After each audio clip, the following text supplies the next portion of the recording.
Hello, so now that we've gotten out of Angstown, here is the February sketchbook tour. So, in our last episode, we were here, and you know that feel when a lot of things are a little bit, like they go from being super high level to super like subpar when they're off days? Well, I understand, but you know, we can't always be to a certain level. It's okay that there's off times, but I do a lot of bullet journaling. It's like, I think the hardest thing about it was trying to be efficient with it while decorative. And yeah, so it's a work in progress sometimes. So here, I think it was around January still. And this was stuff that I hadn't even shown yet. It was late January, or like mid-January. I was working on my art and then doing a lot of watching Let's Plays of Death Stranding. And so, needless to say, yeah. It's just a situation. But it was also getting a chance to use some, there was this whole discourse on Twitter about subpar art materials you get for cheap. And yes, they are very cheap to use. I think this paper is very thin. It doesn't absorb a lot of watercolor. So it literally just, the cheap acrylic paint just sits on the surface just like this. And so you have these very like oily type of acrylics that are super cheap because there's not as much pigment as there is just filler stuff in between. So it's literally very, very transparent and really, really like, I don't know, just very thin. But you have to, I try to use that to my advantage so that like dark colors with yellow on top look very, like they have these like trace, like markings that they leave. So I try to use it at that and try to practice my composition as well. Like Death Stranding backgrounds when you're walking and doing hiking simulator. And this is the sort of like markings that I've been trying to do. This is what they all look like. So there's 75% matte medium, barely any pigment, etc., etc.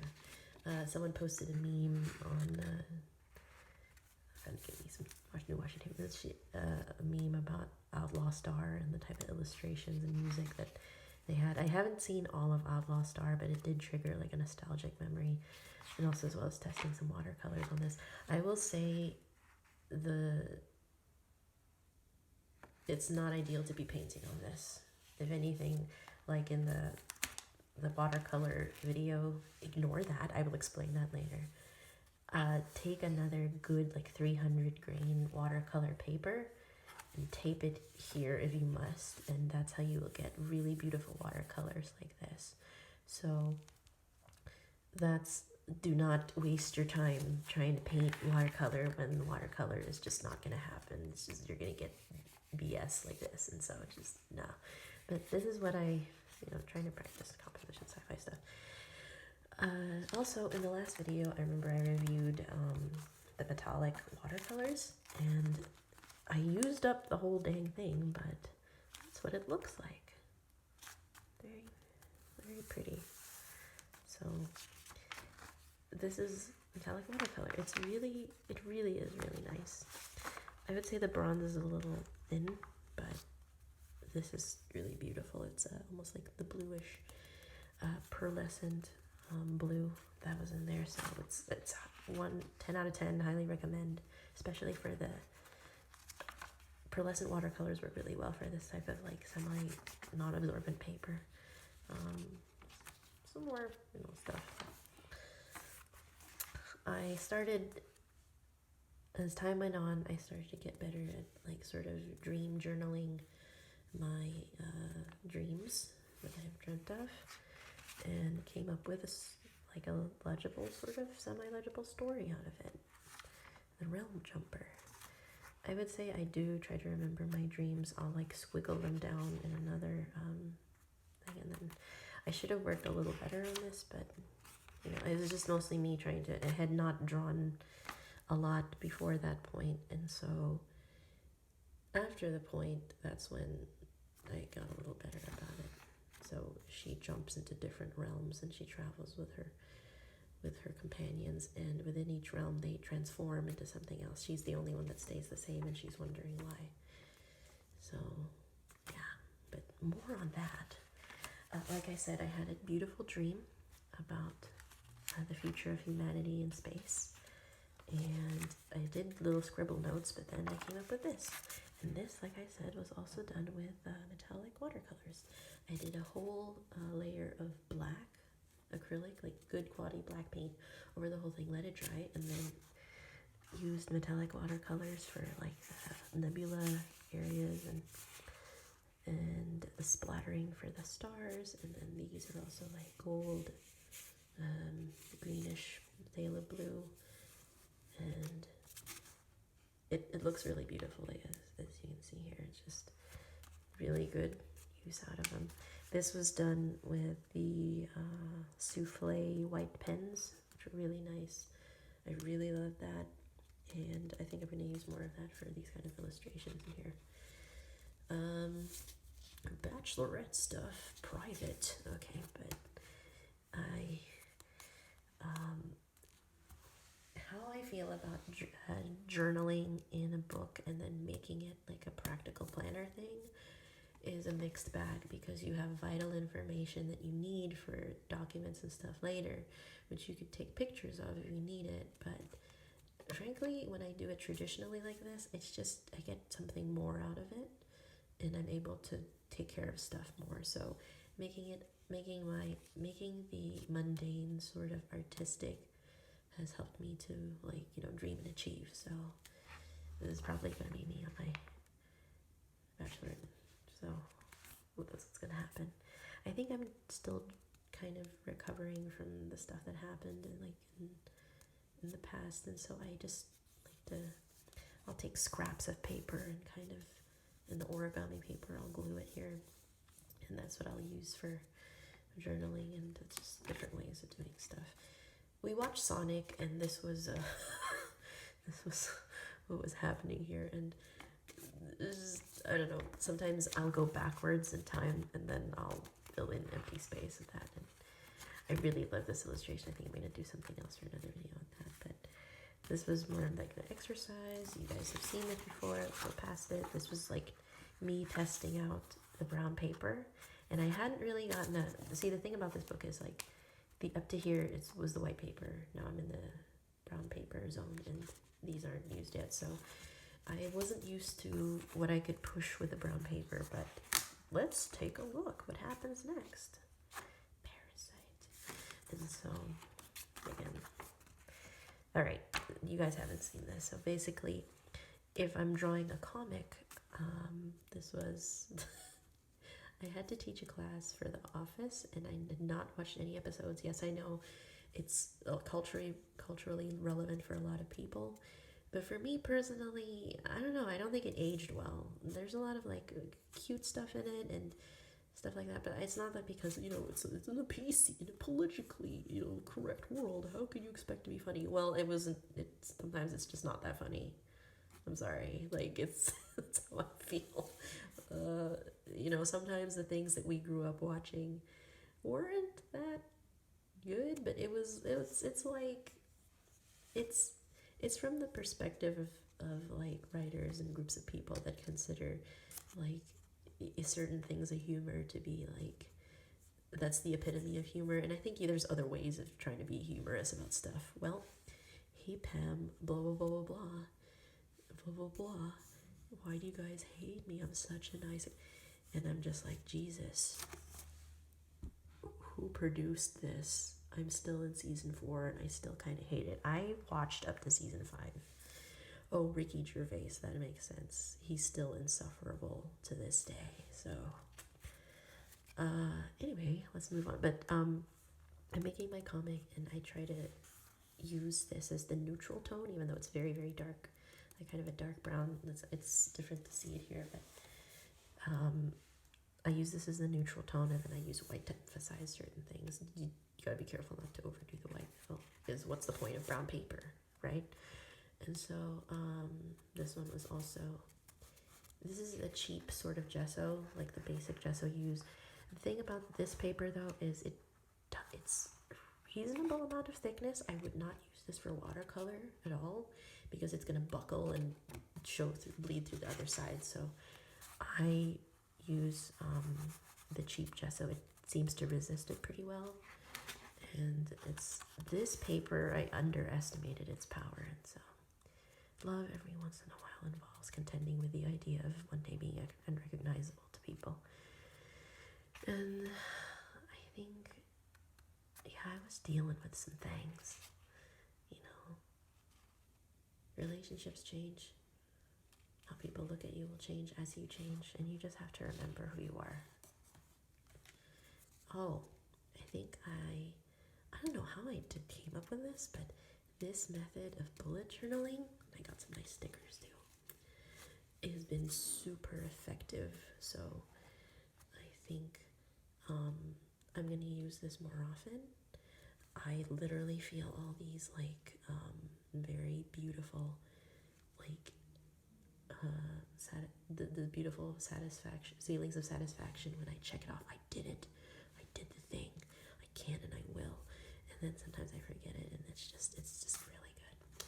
Now, to get into the bulk of this whole thing is I've been doing good about creating the world building minis that I've been talking about. So that rather than using like humongous sketchbooks, I've been better about using smaller sketchbooks and composition and world building, and doing the technical skill with small spaces. And this is from the Anino story, like 2 or back and previously.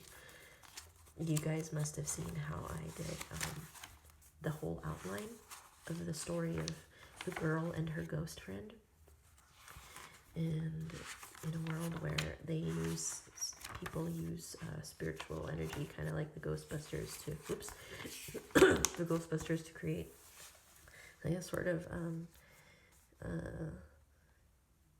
trade, sort of marketplace for the ghost busting, and I call it that, but it's not what it's going to be called. And this is in the Western world, the immigrant girl that lives in the Western world, and what her room is like. So this is her space. But I'm gonna address this in a second. I'm gonna talk about that. This one is also another world building. I did one of these a day, and I got so productive. I got into the idea of just not trying to be perfect. And the tricky thing about this is I did not use pencil. I did later, but I was in a good sort of like world building mood. Now Rika from before, spoiler alert, this is like what would her world be like, is based off of the sea nomads that live in the oceans of the Philippines and other parts of Southeast Asia, like Malaysia and Indonesia and stuff. But where would these people live on like a smaller boat, especially if it's a big family? Well, they cook in the back, they sleep in the middle, and then they fish in the front and do other stuff like laundry. And so how they would all eat in groups, and maybe there's a reasonable size that they could sit down and walk towards the front, and then this would be converted into a sleeping area afterwards, after it's all clean, and then this stuff is moved in the back. So I thought that was really neat. They would also have partial boat houses and houses on stilts in the ocean, things like that, when the ocean areas are closer to shore.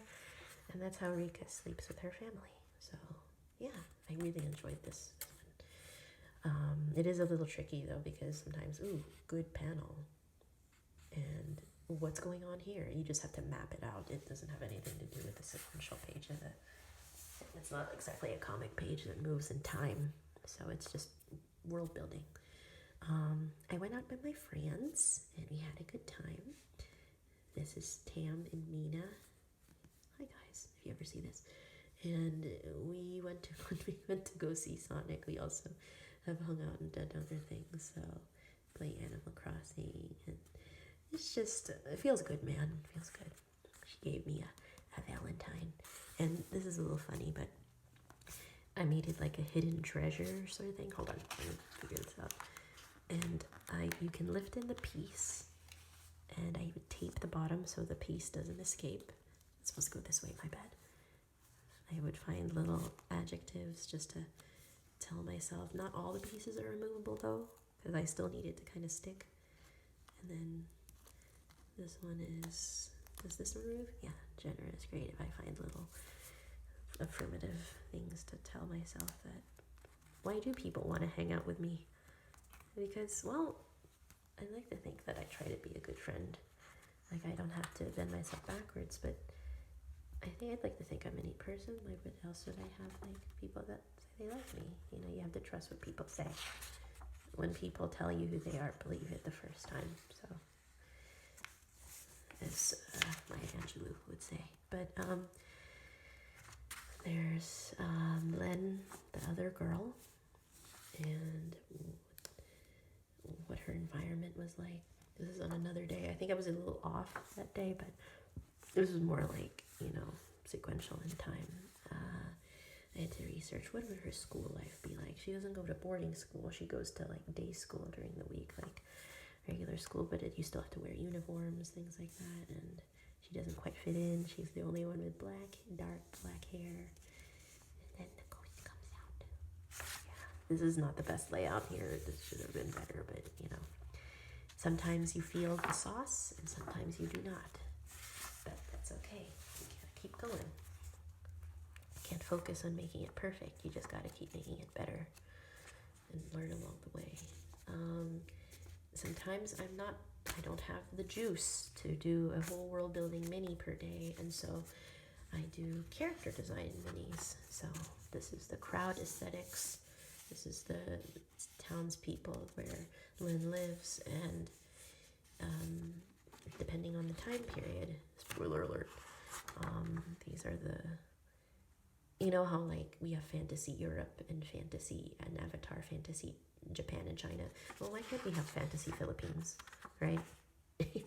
I know culturally Southeast Asia is not a monolith, and even in the Philippines there are cultures that are not a monolith ourselves, like, you know, but still, you know, these are the mainlanders, and then these are the islanders, maybe from 500 years earlier, and before that, I would say these people are more like from the north.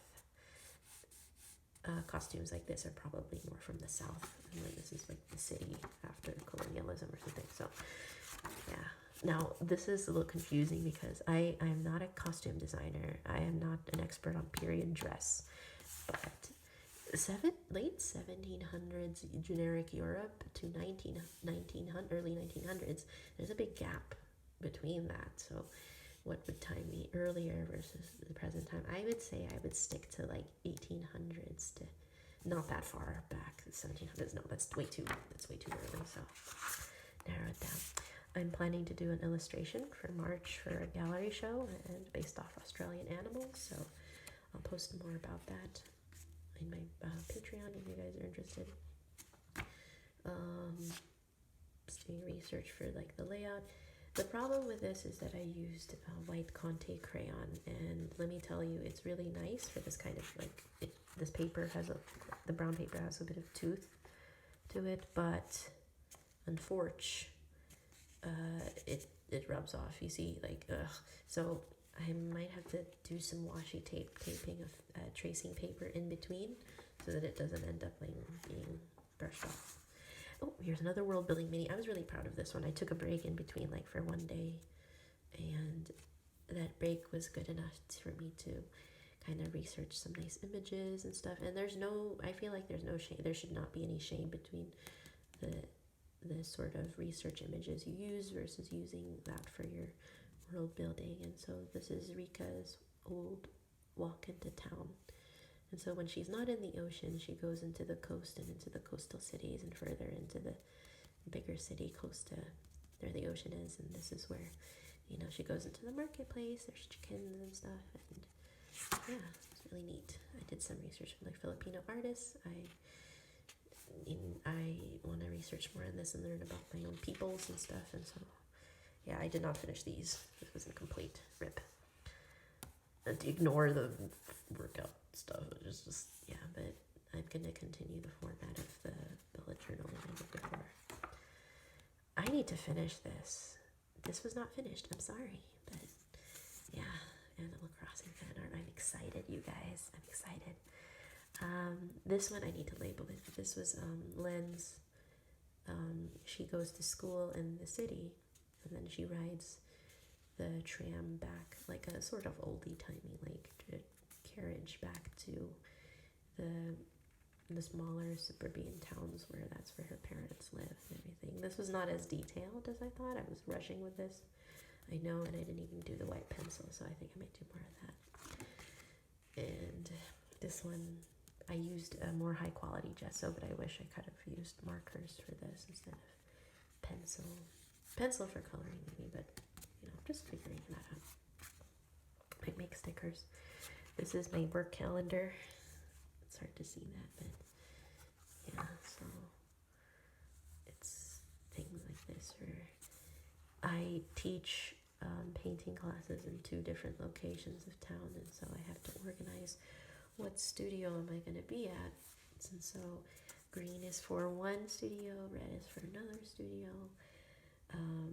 Where things I've planned, mind you that the days are very small, and so I try to stuff as much as I can in there within a reasonable amount of time, and if stuff goes out of bounds, well, that's whatever.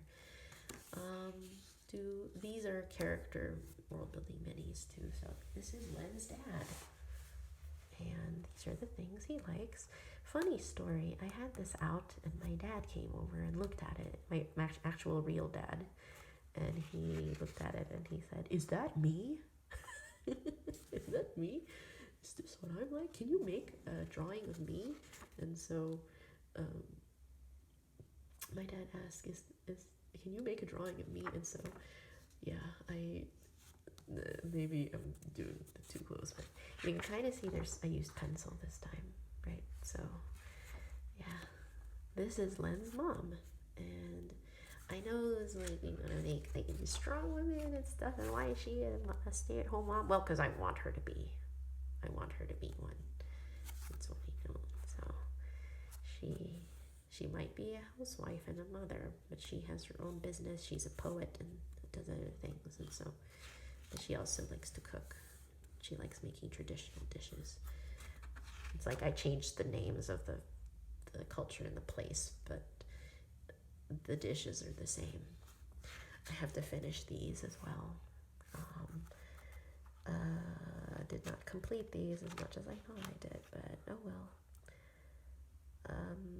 I'm gonna try to check these off as well. It's not about having time, it's about making time, and that's true. Some of the stickers do not stick well to this type of paper though, so I just have to use tape and make it work. And so since I'm not dieting or anything, so if this is kind of stuff you don't want to hear, then go fast forward. But on a personal note, I am trying to get in shape and become stronger and more muscular and swole, not for the wedding, but for like the rest of my life. So I figure to be more intuitive about when I'm eating too much and it's uncomfortable versus when I'm hungry and I need to feed myself with more nutritionally dense things. And so if I get into these good habits and I fill these out, then I get to give myself a non-food reward, like buying more washi tape or buying little toys and clothes and stuff for myself. And so that's all the cute little things. And that's it for now. I had some pressed flowers in here, but this book is not very, she's getting thick, so it's not going to allow for a good situation for when you want to press flowers. So I put that in another thicker book, and I will put more pressed flower arrangements here for illustration purposes and journaling and stuff. So guys, that's pretty much it, like, for this month, and I hope you enjoyed that. I'm going to try to keep on this. I'm really proud of the little world building minis that I did. I might do that for future fan art situations and prints and stuff like that.